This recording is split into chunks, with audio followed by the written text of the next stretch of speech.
man banta krina perpulungan si ikelengi Tuhan, khususnya perpulungan GBKP Runggun Kebayoran Lama.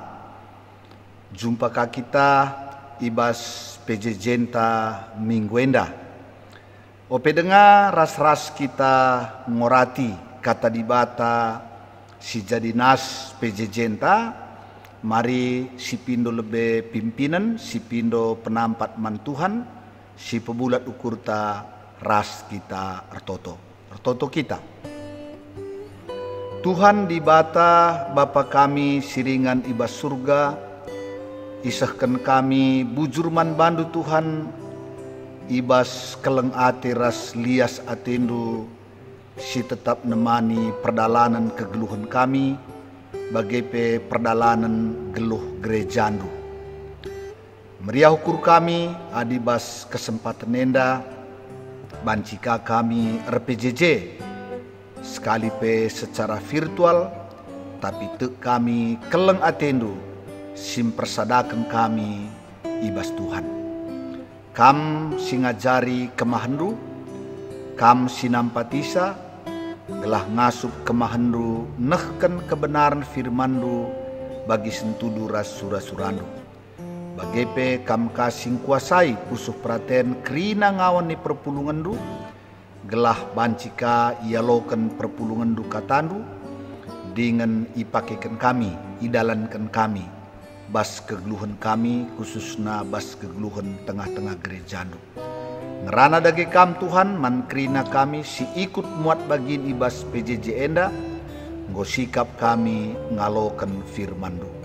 Ibas gelar Tuhan Yesus, reh kami ertoto ras ngatakan bujur man bandu, haleluya, amin. Perpulungan si ikelengi Tuhan, kata dibata si jadi nas PJ Jenta minggu enda, ibuat ibas padan simbaru kitab Roma pasal 15 ayat pitu 10 telu. Ya, Roma pasal 15 ayat 7 sampai dengan ayatnya yang ke-13 kami membacakan firman Tuhan kepada kita. Demikianlah firman Tuhan. Sebab itu terimalah satu akan yang lain, sama seperti Kristus juga telah menerima kita untuk kemuliaan Allah. Yang aku maksudkan ialah bahwa oleh karena kebenaran Allah, Kristus telah menjadi pelayan orang-orang bersunat untuk mengokohkan janji yang telah diberikannya kepada nenek moyang kita, dan untuk memungkinkan bangsa-bangsa supaya mereka memuliakan Allah karena rahmat-Nya, seperti ada tertulis, sebab itu aku akan memuliakan engkau di antara bangsa-bangsa dan menyanyikan mazmur bagi namamu. Dan selanjutnya bersukacitalah hai bangsa-bangsa dengan umat-Nya. Dan lagi, pujilah Tuhan, hai kamu semua bangsa-bangsa, dan biarlah segala suku bangsa memuji Tuhan. Dan selanjutnya kata Yesaya, taruk dari pangkal Isai akan terbit, dan ia akan bangkit untuk memerintah bangsa-bangsa, dan kepadanya lah bangsa-bangsa akan menaruh harapan. Semoga Allah sumber pengharapan memenuhi kamu dengan segala sukacita dan damai sejahtera dalam iman kamu, supaya oleh kekuatan Roh Kudus kamu berlimpah-limpah dalam pengharapan. Demikian pembacaan firman Tuhan yang menjadi nas PJJ kita, dan sebagai tema dari firman Tuhan yang telah kami bacakan kepada kita, Nina, alokanlah temandu. Kalau kita tadi lihat di terjemahan bahasa Indonesia, maka Nina terimalah satu akan yang lain. Dan tema ini ada dalam kaitan dengan Minggu Oikumene. Jemaat yang dikasihi Tuhan, dasar Oikumene sering dihubungkan dengan doa Tuhan Yesus dalam Yohanes 17 ayat 21. Ya, jadi sering dihubungkan dasar Oikumene ini dengan doa yang dipanjatkan oleh Yesus, di mana dia angkatkan doanya kepada Allah Bapa supaya mereka semua menjadi satu, sama seperti Engkau ya Bapa di dalam aku dan aku di dalam Engkau, agar mereka juga di dalam kita, supaya dunia percaya bahwa Engkaulah yang telah mengutus aku. Ini adalah doa Yesus, supaya mereka semua menjadi satu. Jemaat yang dikasihi Tuhan, doa ini dilatar belakangi salah satunya ialah karena ada pertentangan di antara murid-murid. Ada timbul pertentangan, dan pertentangan itu berbicara tentang siapakah terbesar di antara kita. Ya, jadi di antara murid-murid ada pertentangan itu. Siapakah yang terbesar? Siapakah yang paling diperhatikan oleh Yesus? Siapakah yang paling terbaik di antara mereka? Dan Yesus melihat bahwa ini adalah sumber bibit-bibit perpecahan. Ketika ada keinginan untuk menonjolkan diri dan menganggap lebih penting dari yang lain dan menganggap lebih hebat dari yang lain, itu merupakan bibit-bibit timbulnya perpecahan, bibit-bibit penyebab rusaknya suatu persekutuan. Karena itu Yesus berdoa supaya semua yang percaya kepadanya menjadi satu. Jadi bukan berbicara tentang penonjolan diri, bukan berbicara tentang siapa yang paling hebat. Oleh karenanya Yesus berdoa supaya mereka semua menjadi satu.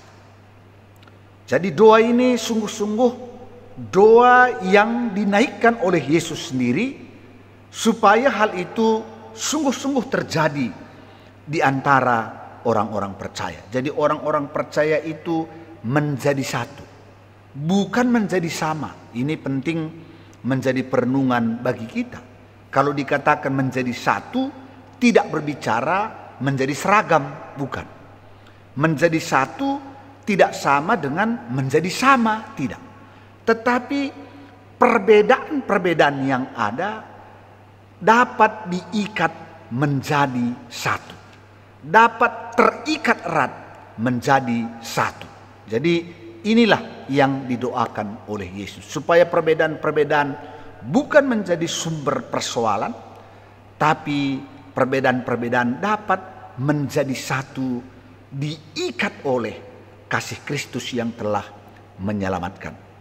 Jemaat yang dikasihi Tuhan, dalam nas PJJ kita tadi dikatakan, sebab itu terimalah satu akan yang lain, sama seperti Kristus juga telah menerima kita untuk kemuliaan Allah. Terimalah satu akan yang lain. Dalam memelihara dan membangun hidup bersama, sikap menerima satu dengan yang lain merupakan kunci dasar. Persekutuan itu akan tetap terjaga dengan baik. Sebab kalau tidak ada sikap menerima satu dengan yang lain dalam perbedaan-perbedaan yang ada, maka itu akan menjadi sumber konflik, sumber perpecahan. Alkitab telah menuliskan bahwa perjalanan sejarah gereja mula-mula juga sudah ada perpecahan. Dan itu di awal-awal. Apa itu misalnya? Perpecahan di antara orang-orang Kristen yang berasal dari agama Yahudi. Dan orang-orang Kristen yang masuk menjadi Kristen berlatar belakang bukan orang-orang Yahudi. Nah, kemudian perbedaan soal sunat saja sering menjadi persoalan.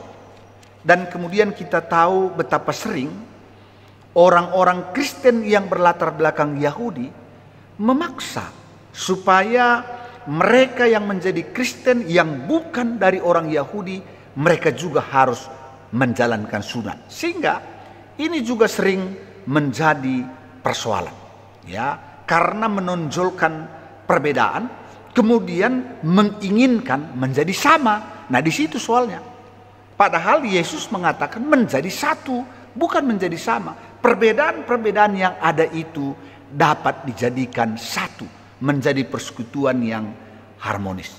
Sebab itulah Paulus berkata, terimalah satu akan yang lain, seperti Kristus juga menerima kamu, menerima semua orang.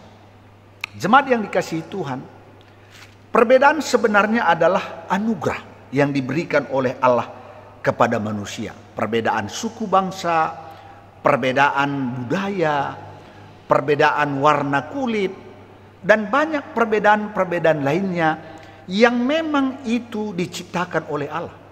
Anugerah sebagai pemberian yang diberikan oleh Allah di dalam kehidupan kita. Dan ketika perbedaan-perbedaan itu disatukan dan diikat oleh kasih Tuhan, maka persekutuan yang di dalamnya ada keanekaragaman itu menjadi persekutuan yang indah. Dan bagaimana itu bisa terwujud? Salah satu sekali lagi harus ada sikap saling menerima satu dengan yang lainnya. Bagaimana maksudnya menerima satu dengan yang lainnya? Artinya kita siap menerima kelebihan dan kekurangan masing-masing di antara anggota persekutuan itu. Tapi kekurangan di sini bukan berbicara tentang kebiasaan dosa. Kekurangan, kelemahan tidak berkaitan dengan dosa, melainkan perbedaan-perbedaan yang kita terima sebagai anugerah Tuhan dalam hidup kita. Dan itu tidak boleh menjadi sumber perpecahan. Misalnya, kalau ada warna kulit yang berbeda, itu kan anugerah. Tidak perlu menjadi suatu yang dipersoalkan. Tinggi pendek seseorang, itu kan pemberian. Suku bangsa seseorang, itu adalah given. Jadi mengenai hal-hal demikian, tidak boleh ada yang menindas. Tidak boleh ada yang menganggap lebih hebat dari yang lain. Tidak boleh ada sikap merendahkan yang lain. Jadi itu yang dimaksud oleh Paulus, kita mengembangkan sikap menerima satu dengan yang lain. Jadi bukan dalam arti kebiasaan-kebiasaan dosa yang harus kita terima, tidak. Tapi perbedaan-perbedaan satu dengan yang lainnya yang merupakan memang ketetapan Tuhan, anugerah Tuhan di dalam kehidupan kita. Dan itu dilakukan karena Kristus juga menerima setiap kita, dan itu untuk kemuliaan Tuhan. Ini yang pertama yang disampaikan oleh Paulus di sini.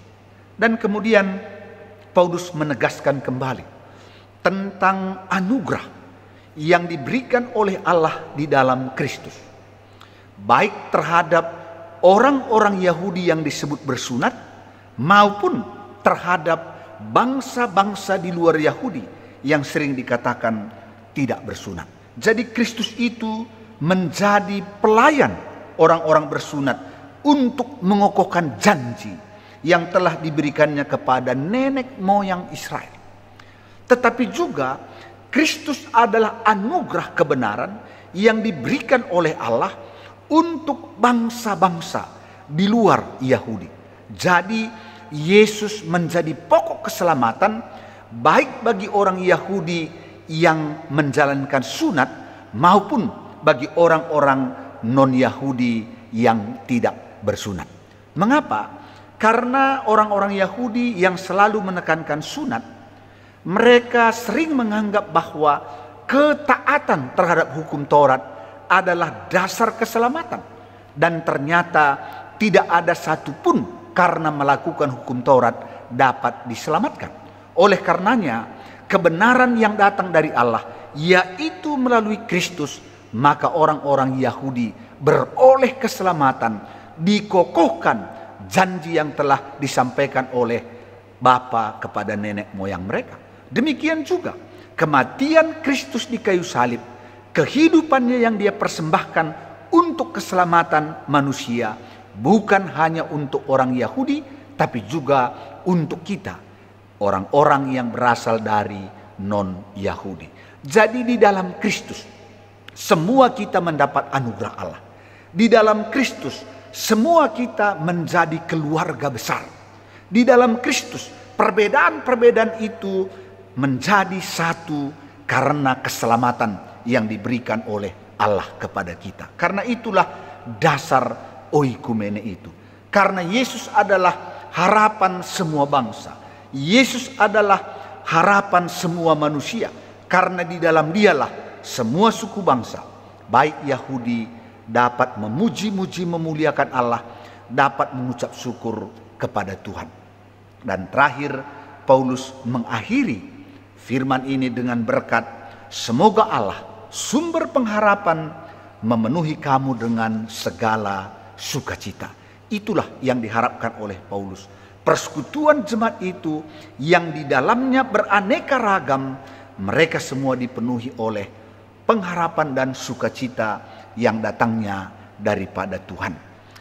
Senina-senina rasturang jemaat yang dikasihi oleh Tuhan, dalam minggu oikumene ini kita diingatkan bahwa kita sebenarnya hidup dalam satu rumah yang besar yang disebut bumi atau dunia.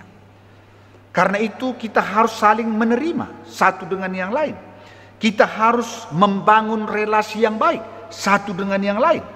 Ya, sebab kata oikumene itu berasal dari kata oikos, rumah, dan menein, tinggal. Jadi oikumene itu dapat diterjemahkan langsung tinggal dalam rumah yang sama.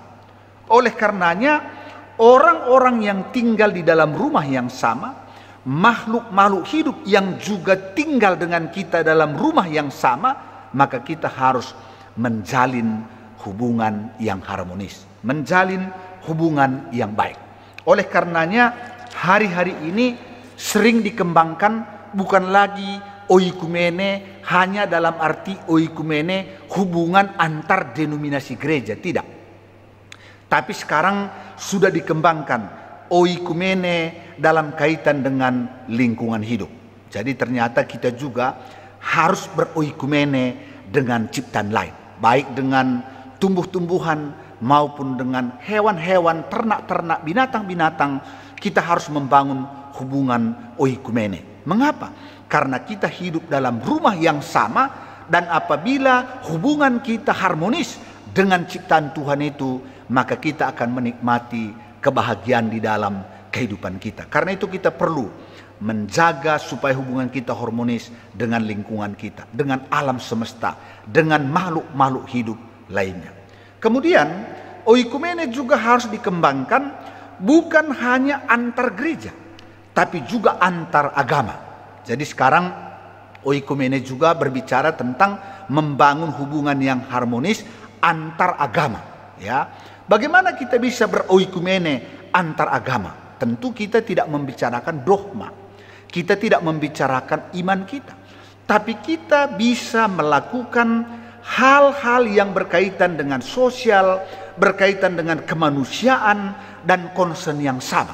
Ya, jadi saya baca, saya kembangkan ras umat apa itu misalnya gotong royong membersihkan lingkungan, itu harus kita bangun. Sebab kebersihan lingkungannya kerinangnya menjadi kebutuhan.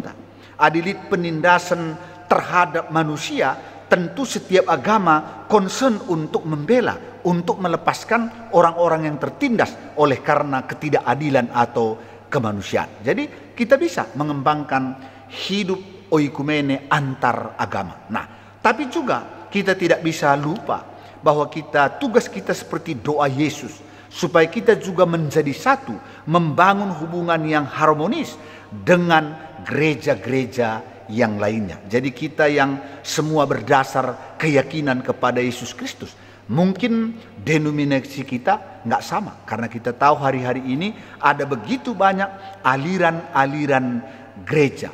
Protestan juga banyak, ada juga Katolik, ya, ada Injili, ada karismatik, ada Protestan, ada Pentakosta, ada gereja Roh Kudus, dan banyak lagi. Bagaimana kita membangun hubungan oikumene antar denominasi, antar gereja yang berbeda aliran? Tentu kita tidak berbicara tentang perbedaan-perbedaan yang ada. Mengapa? Karena perbedaan-perbedaan itu merupakan anugerah yang harus dihargai, yang harus diterima satu dengan yang lain. Tapi tentu kita bisa mengembangkan hal-hal yang sama di dalam kehidupan bergereja itu. Jadi tidak ada alasan perbedaan menjadi sumber perpecahan. Tidak ada alasan perbedaan menjadi sumber di mana kita menganggap lebih hebat dari yang lain, lebih benar dari yang lain.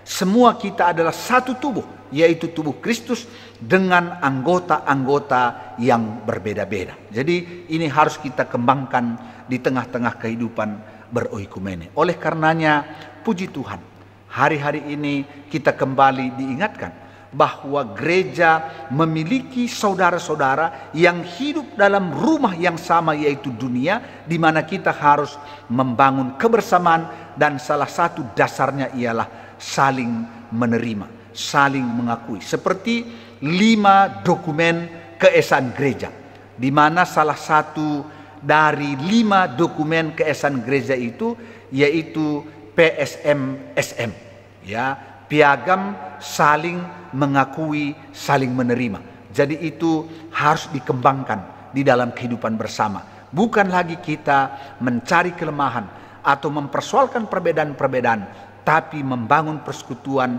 dalam kebersamaan di dalam kasih Tuhan. Edam si baci sehken kami ibas pejejenta bas minggu enda di dalam kaitan dengan minggu oikumene. Mari kita bangun hubungan yang baik beroikumene dengan gereja-gereja yang lain, dengan lingkungan, dengan alam, dengan agama-agama yang berbeda juga dengan kita. Endam si baca sehken kami Tuhan si masuk-masuk. Si pebulat ukurta ras kita ertoto. Tuhan Allah Bapa yang berada dalam surga. Terima kasih Tuhan karena firman-Mu pada saat ini mengingatkan kami. Engkaulah yang menciptakan keberagaman. Engkaulah yang menciptakan perbedaan. Namun bukan untuk menjadi sumber konflik. Melainkan perbedaan itu supaya disatukan di dalam kasih Kristus. Saling menerima satu dengan yang lainnya. Supaya perbedaan itu menjadi kekayaan yang memberikan harmonisasi, memberikan sukacita dan damai sejahtera kepada kami. Biarlah setiap kami boleh menjadi pelopor-pelopor hidup beroikumene, bukan hanya antar gereja, tapi juga dengan lingkungan kami, antar agama, supaya sungguh-sungguh kehadiran kami membawa persekutuan, membawa sukacita, damai sejahtera, dan menjadi kemuliaan bagi nama Tuhan. Pada kesempatan ini kami berdoa buat seluruh gereja-gereja yang ada di dunia, di Indonesia, supaya para pemimpin-pemimpin gereja yang ada sungguh-sungguh menyadari bahwa semuanya kami adalah satu tubuh Kristus yang terdiri dari berbagai-bagai anggota, dan semua anggota-anggota tujuannya ialah untuk kemuliaan Tuhan saja. Bapa dalam surga, kami berdoa buat seluruh jemaat-Mu dalam nama Yesus. Biarlah Tuhan senantiasa menyertai, memberkati dalam segala usaha pekerjaan yang dilakukan, khususnya dalam masa-masa pandemi COVID ini. Biarlah berkat-berkat Tuhan melimpah atas jemaat-Mu. Berkati kesehatan seluruh jemaat Tuhan, dan jauhkan kami supaya tidak terpapar dari COVID-19. Saudara-saudara kami yang bekerja di rumah sakit, yang melayani khususnya pasien-pasien COVID, biarlah Tuhan yang melindungi mereka, memberkati pelayanan, perawatan, dan pengobatan yang mereka berikan, dan sekiranya saudara-saudara kami boleh sembuh dari sakit penyakitnya. Berkati pemimpin bangsa kami dalam menangani COVID dan juga dalam menangani masalah ekonomi yang ditimbulkan oleh COVID-19. Terima kasih Tuhan, pada kesempatan ini kami juga angkatkan doa kami buat Diaken Bapak Larissa Sitepu pasca menjalani operasi angkat ginjal. Dalam nama Yesus, Tuhan lawat, Tuhan jamah, Tuhan berikan kesembuhan total kepadanya. Demikian juga kami bersyukur Pak Gino, Nanang dan keluarga yang sudah boleh pulang ke rumah dan saat ini dalam proses pemulihan di rumah mereka. Biarlah Tuhan memberkati agar semakin sempurna kesehatannya. Kami juga angkatkan doa kami buat Bapak Ita Sembiring, Bapak Febri Ginting, Nande Ingrid Surbakti, Bapak Anta Sitepu, Diaken Nande Ripka Bangun, Dedi Suranta Surbakti, Nande Linda Sembiring, Pertua Emeritus Bapak Barista Brahmana, Dini Buru Brahmana, Pertua Emeritus Bapak Bina Sembiring, Bapak Nail Sembiring, Nande Sika Sembiring, Diaken Emeritus Nande Melda Pandia, Bapak Suranta Pandia, anak kami Ripka Buru Pandia, Bapak Aleta Purba, Bapak Ika Guru Singa, Pertua Emeritus Bapak Lora Sitepu, Nora Emeritus Nande Lora, Nande Bas Sembiring, Nande Tawan Brahmana, Rehna Darmawati Buru Sinulingga, Bapak Lina Tarigan, Bapak Erika Nande Erika Sinulingga, Biring Grace, Tiga Nevi, Naras Bapak Nevi, anak kami Aldo Sinulingga, Nande Katoi Torong. Demikian juga Bapak Morel Sebayang, Bapak Paria Nande Paria Sembiring, Betranio Pranginangin, Nande Neti Pranginangin, Naras Bapak Surya Barus, Nande Ninta Bangun, Nande Ninta Sembiring. Dalam nama Yesus, Tuhan jamah lawat, Tuhan berikan kekuatan serta kesehatan yang prima kepada orang tua kami dan saudara-saudara kami. Keluarga-keluarga yang merindukan berkat anak, biarlah Tuhan yang memberkati. Anak-anak kami dalam menjalani pendidikannya berikan semangat sukacita sehingga mereka dapat menjalani pendidikannya dengan baik. Terima kasih Tuhan, sepanjang minggu ini biarlah kasih karuniamu, kebaikan kemurahanmu tetap beserta dengan seluruh umatmu, seluruh jemaatmu. Terima kasih Tuhan, inilah doa permohonan kami. Ampunkan kami atas salah dosa kami. Dalam nama Yesus kami sudah berdoa dan bersyukur.